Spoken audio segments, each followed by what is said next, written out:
Olá, que a graça e a paz do Senhor Jesus Cristo seja sobre a tua vida.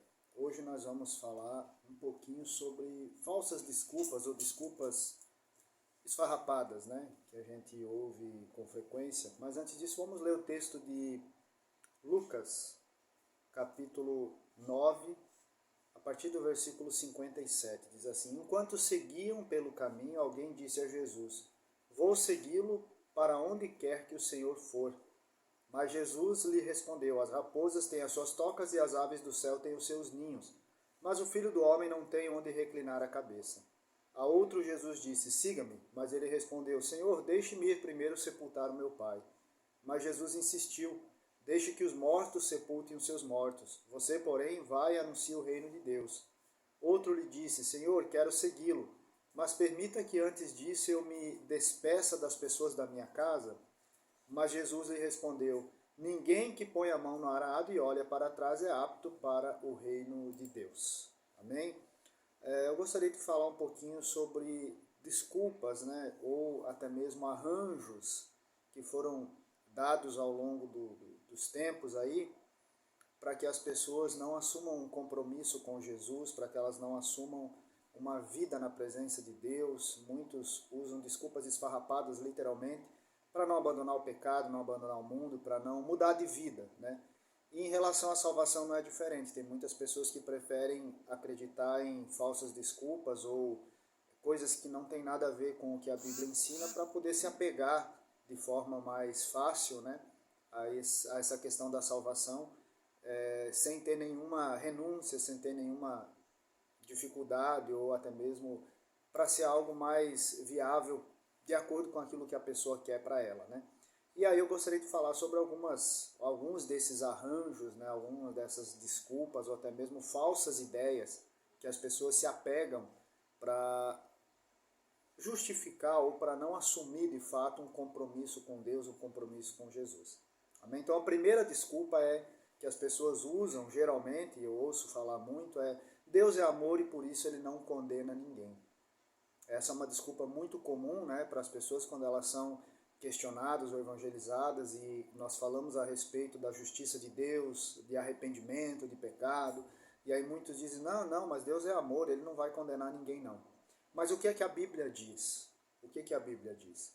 A Bíblia diz que Deus é amor, mas diz que também ele é justo e que ele vai dar a cada um o que merece, porque ele não tolera o pecado, embora ele ame o pecador, mas ele não ama o pecado. E aí nós temos alguns textos bíblicos que deixam isso bem claro. Por exemplo, Romanos 1, versículo 18, diz: Do céu, Deus revela a sua ira contra todos os pecados e todas as maldades das pessoas. Romanos 1, 18. Então Deus não é passivo ao pecado, Deus não está apenas como um espectador olhando o pecado ou as práticas pecaminosas. Ele abomina o pecado e as práticas pecaminosas e foi por isso que ele cumpriu sua justiça em Jesus, foi por isso que ele, em Cristo, né, ele cobrou toda a dívida que era nossa por causa do pecado, porque ele leva a sério. 2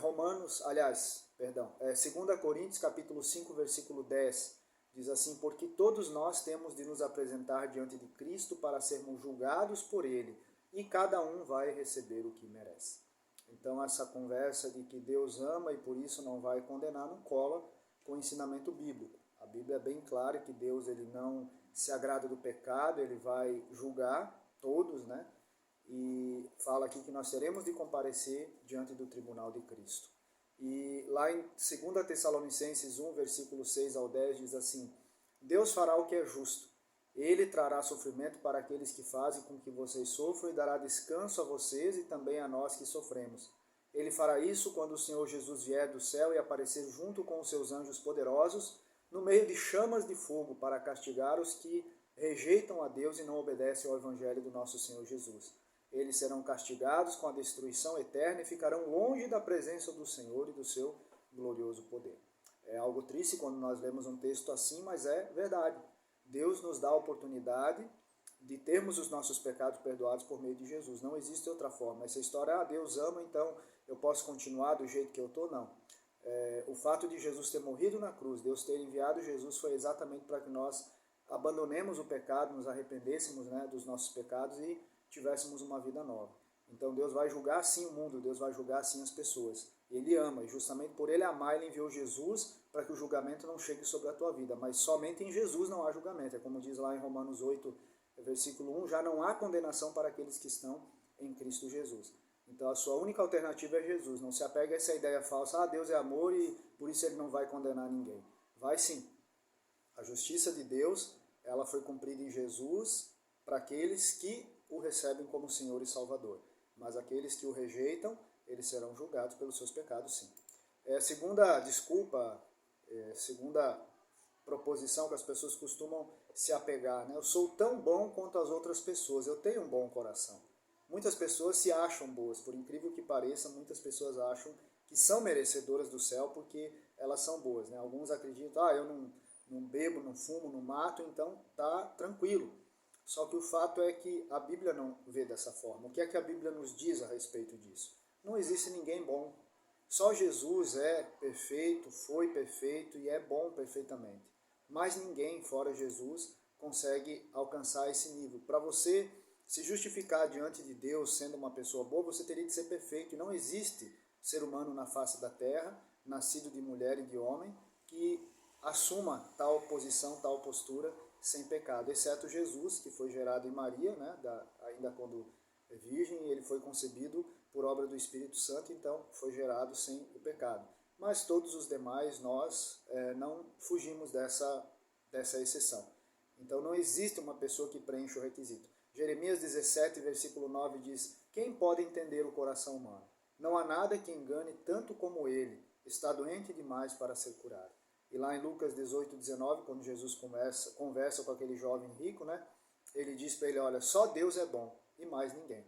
Então não existe, você não pode confundir essa história de você realizar atos de bondade, de você ser uma pessoa generosa, bondosa em alguns momentos, com o fato de você ser bom em essência. O nosso coração em si, ele está contaminado com o pecado. Por mais que a gente consiga, sim, exercer alguns atos de bondade, exercer bondade em alguns momentos, a gente não tem um coração bom por completo. E isso já é suficiente para que a gente não seja justificável diante de Deus. O pecado está em nós. Desde o nascimento, ele já está em nós. Lá em Romanos capítulo 3, é um capítulo bem conhecido, versículo 10 ao 12 diz assim, como dizem as Escrituras Sagradas, não há uma só pessoa que faça o que é certo, não há ninguém que tenha juízo, não há ninguém que adore a Deus, todos se desviaram do caminho certo, todos se perderam.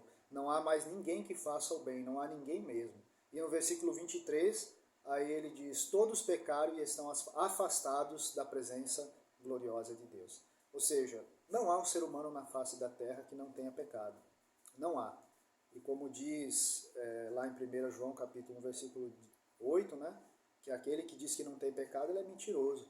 Então nós nascemos, infelizmente, contaminados por esse mal, nosso coração está corrompido pelo pecado, e não tem como nós nos justificarmos diante de Deus, eu sou uma pessoa boa. Não existe pessoa boa que possa se justificar diante de Deus. Embora a gente em alguns momentos possa praticar atos de bondade, possa ser bondosos em alguns momentos, mas isso não nos justifica diante de Deus, porque de um modo geral o coração está manchado, maculado pelo pecado. Então, ninguém se salva por ser uma pessoa boa. Terceira desculpa ou premissa que as pessoas costumam utilizar como desculpa para não crer em Jesus, para não se apegar à verdade bíblica, né, de entregar a vida a Jesus e ter um compromisso com Ele. Terceiro, faço sempre o melhor que eu posso, eu sou um praticante de boas obras. As famosas boas obras, né, todo mundo geralmente se apega a ela, muitas religiões que incentivam a salvação pelas boas obras, que incentivam e pregam, né, que a pessoa fazendo atos de bondade, ajudando os outros, fazendo boas obras, praticando boas obras, ela será salva. Mas o que a Bíblia diz? O que a Bíblia fala a respeito de boas obras? Bom, a Bíblia diz que ninguém pode ser salvo por fazer boas obras. Por quê? Porque nós somos feitos para a prática das boas obras. Não passa de uma obrigação para nós, na verdade, nós temos de praticar boas obras. Tem muito cristão hoje que acha que porque a salvação não é por meio das obras, a gente não precisa praticar boas obras, e não é isso que o Novo Testamento nos ensina. Na verdade, o apóstolo Paulo foi quem mais bateu nessa tecla das boas obras. Nós somos feitos em Cristo Jesus para as boas obras e devemos praticá-la. Agora, não com a intenção de salvação, mas porque somos salvos, na verdade, nós devemos praticar as boas obras. Isaías, capítulo 64, versículo 6, ele diz assim: todos nós nos tornamos impuros, todas as nossas boas ações ou boas obras são como trapos de imundícia. Ou seja, por conta do nosso pecado, mesmo que a gente consiga em algum momento fazer alguma boa obra, praticar alguma boa ação, né, de um modo geral, o problema vai muito além das práticas, está lá no coração e precisa ser tratado. Lá em 2 Timóteo 3, versículo 16 e 17, o apóstolo Paulo diz assim: toda a escritura é inspirada por Deus e útil para o ensino, para a repreensão, para a correção, para a educação na justiça, a fim de que o servo de Deus seja perfeito e perfeitamente habilitado para toda boa obra. Olha aí, o que Paulo está dizendo é que as escrituras, elas são suficientes para nos instruir, nos ensinar, nos tornar pessoas maduras, crentes maduros, para que cheguemos então à prática da boa obra, das boas obras, né? Então não é para sermos salvos, mas é exatamente porque fomos salvos, né? Em Efésios capítulo 2, no versículo 10, o apóstolo Paulo vai dizer algo semelhante. Ele diz: olha, em nossa união com Cristo Jesus, ele nos criou para que fizéssemos as boas obras que ele já havia preparado para nós. Então, boas obras não salvam. Na verdade, boas obras elas devem ser praticadas por aqueles que são salvos, não no intuito de salvação, mas como uma confirmação de que, na verdade, nós somos salvos e como fruto dessa salvação que opera em nós. Quarta premissa que geralmente as pessoas costumam usar como justificativa, né, em relação à salvação, né? Quando você fala de Jesus, quando você prega as boas novas, eu ouço muito isso, né? E as pessoas dizem: não, eu creio em Deus. Essa é a quarta, eu creio em Deus. Muitas pessoas dizem isso e constantemente falam isso. E o que é que a Bíblia diz a respeito disso? Bom, nós precisamos entender que existe uma diferença bem grande entre crer e acreditar no sentido mais vulgar da palavra, né? Crer é confiar completamente no Senhor e entregar as nossas vidas aos cuidados dele. Colocar de fato nossa vida, nossa dependência, nossa existência nas mãos do Senhor para viver em obediência à sua palavra. Isso é crer. É um ato realmente de fé. Eu preciso renunciar à minha vida, eu preciso renunciar ao pecado, eu preciso renunciar ao mundo para viver uma vida agradável a Deus. É crer, né? É uma entrega total, né, que eu preciso fazer. Já acreditar é, digamos assim, o fato de aceitar algo. É simplesmente aceitar um fato, aceitar alguma coisa, uma constatação. Por exemplo, Deus existe. Eu aceito que Deus existe, eu acredito que Deus existe. Mas isso não implica que de fato eu creia nele, porque eu posso acreditar que Deus existe sem ter um compromisso com ele, sem realmente colocar minha vida nas mãos dele, sem viver em obediência e amor a ele e a sua palavra. Então muitas pessoas, na verdade, elas acreditam que Deus existe, elas sabem dessa realidade, dessa verdade, mas elas não creem o suficiente para colocar suas vidas nas mãos do Senhor, para confiar sua vida a Ele, né? A mesma coisa Tiago vai dizer lá em capítulo 2, versículo 19. Você crê que há um só Deus? Amém. O diabo e os seus demônios também creem e tremem. E aí? Né? Então, o diabo também crê dessa forma. Ele sabe que há um Deus porque ele já esteve na presença de Deus e mesmo assim ele não tem um compromisso com Deus, ele não vive a vontade de Deus, ele não vive segundo o propósito e o projeto de Deus, né? Ele é rebelde ao seu Criador. Assim como muitas pessoas que mesmo dizendo que acreditam ou creem em Deus, vivem alheias, né, a Deus e a sua vontade e aquilo que ele tem para as nossas vidas. Então, crer é uma questão de entrega, né? É uma questão de colocar de fato nossas vidas nas mãos do Senhor. É o que diz o salmista lá no Salmo 37, versículo 5. Põe a sua vida nas mãos do Senhor, confie nele e ele o ajudará. E lá em João 3,36 diz: por isso quem crê no Filho tem a vida eterna, porém quem desobedece ao Filho nunca terá a vida eterna, mas sofrerá para sempre o castigo de Deus. Veja que aqui quem crê no Filho tem a vida eterna, e após ele diz que quem obedece ao Filho vai ter a vida eterna, e quem não obedece nunca terá. Ou seja, o crer, a verdadeira fé leva à obediência, leva a uma entrega, leva a uma renúncia, né, do pecado, do mundo, para a gente viver a vontade de Deus. Então, crer não é simplesmente acreditar, não é uma crendice, é uma entrega total a Deus. Você crê dessa forma, aí é diferente. Quinta desculpa e premissa que muitos utilizam: tenho minha religião, então eu sou salvo. Será que religião salva? O que é que a Bíblia diz? a Bíblia diz que religião não salva. A Bíblia aponta para Jesus, só Jesus salva. Lá em João, capítulo 5, versículo 39, Jesus disse para os líderes religiosos: vocês estudam as Escrituras e esperam encontrar nelas a vida eterna, mas elas apontam para mim, e vocês não querem vir a mim para terem a vida eterna. Jesus é a vida eterna. É nele que nós encontramos a vida eterna, não na religião. Na verdade, a religião ela pode em alguns momentos até cegar e afastar as pessoas de Deus. A palavra religião vem do latim religare, que deveria ser uma forma de religar o homem a Deus, mas muitas religiões, nas suas premissas, suas doutrinas, suas ideias teológicas e distorções, ela acaba afastando as pessoas de Deus mais ainda do que aproximando. Porque se a religião ela não prega a centralidade em Cristo, ela não vem de Deus para nos unir a Ele. E mesmo que você seja praticante dos rituais, você participe de uma igreja, seja filiado a alguma igreja como membro ou não, ou seja um bom frequentador, isso não quer dizer que você tenha a sua salvação. A sua salvação ela está assegurada somente em Jesus Cristo. Muitas pessoas na Bíblia tinham religião, mas Jesus disse a elas que elas precisavam mudar de vida e não apenas ter uma religião. Nicodemos é um caso dos que Jesus conversou, né? Nicodemos era líder religioso, ensinava a lei de Moisés e a religião judaica, era um homem influente na sociedade judaica da época e, no entanto, Jesus disse que ele precisava nascer de novo. Por isso que somente Jesus salva. E ele é bem claro quando ele diz lá em João 14,6: eu sou o caminho, a verdade e a vida, e ninguém vem ao Pai senão por mim. Ele não disse que a religião leva ao Pai ou que qualquer outra religião podia levar ao Pai. Ele diz: eu sou o caminho. Então não existe outro meio de chegarmos a Deus senão por meio de Jesus Cristo. 1 Timóteo 2,5, o apóstolo Paulo diz: pois há um só Deus e um só mediador entre Deus e os homens, Cristo Jesus, o homem. Então, Jesus é o único mediador, é o único que pode nos colocar diante de Deus. Se você está em uma igreja que arroga, que soberbamente diz que ela vai lhe dar salvação, que se você não estiver nela, você não vai estar salvo, saia dela. Porque, na verdade, ela está distorcendo as Escrituras e ela está apontando para um caminho que não é o caminho da salvação. O caminho da salvação é Jesus. E toda a igreja autêntica, verdadeira, uma igreja que serve a Deus, que tem propósito de servir a Deus, ela aponta para Jesus, porque ela sabe que só em Jesus há salvação. A religião não salva.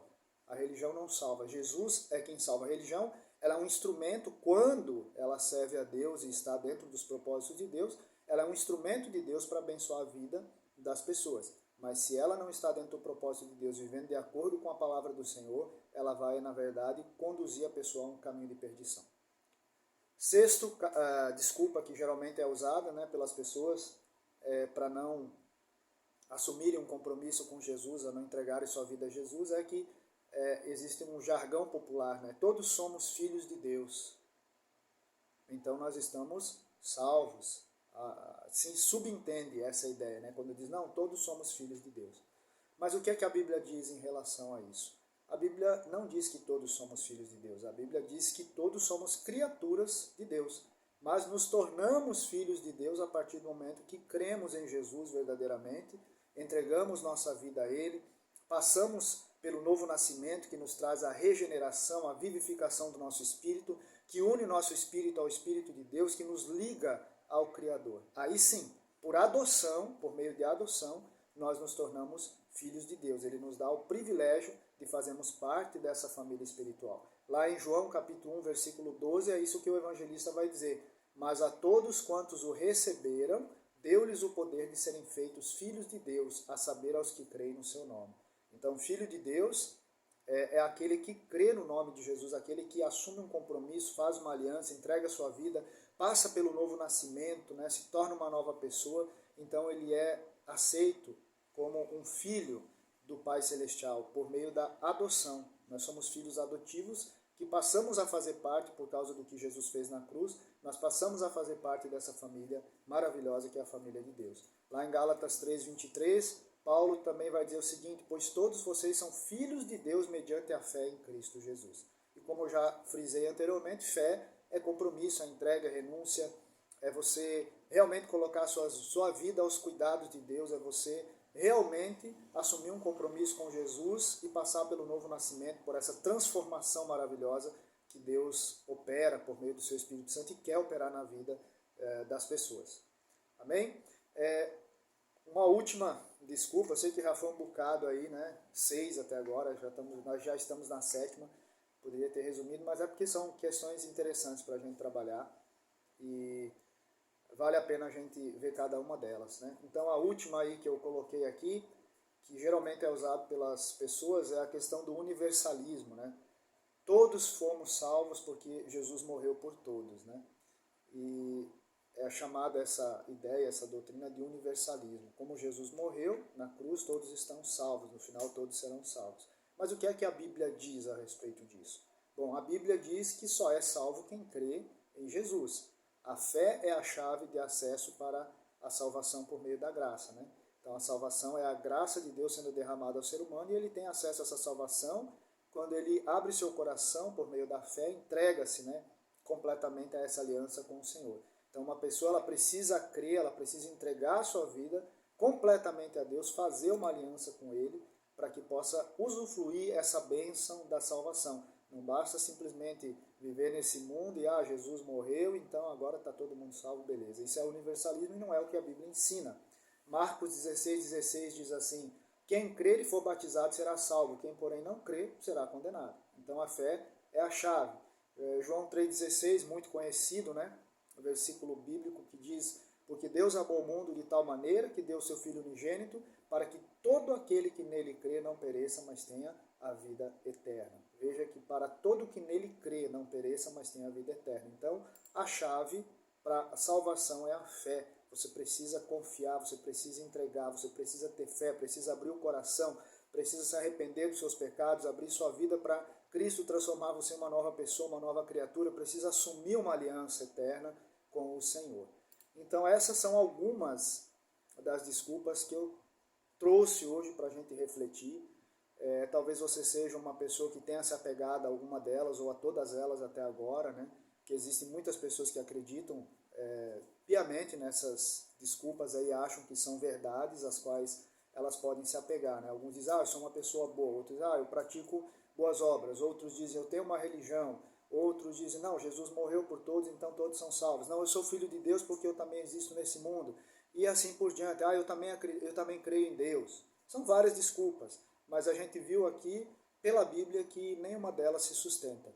Então a única coisa que eu posso dizer a você é crer em Jesus, entregue sua vida a Cristo, faça uma aliança com Ele, abra seu coração.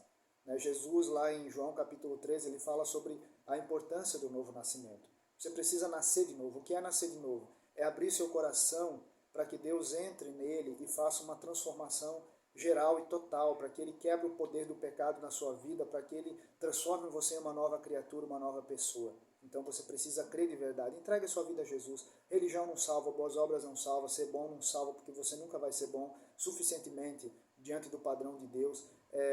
Você não é porque nasceu nesse mundo que você é filho de Deus, você precisa se tornar filho de Deus por meio de Jesus. Você precisa exercer uma fé verdadeira de entrega ao Senhor Jesus. Então, assim, coloque sua vida nas mãos de Jesus. Entregue-se realmente a Ele, faça uma aliança com Ele, coloque sua vida por completo aos cuidados do Senhor, vive em obediência a Ele, ame o Senhor, crie um relacionamento maravilhoso e autêntico com Deus, porque esse é o caminho da salvação, Jesus.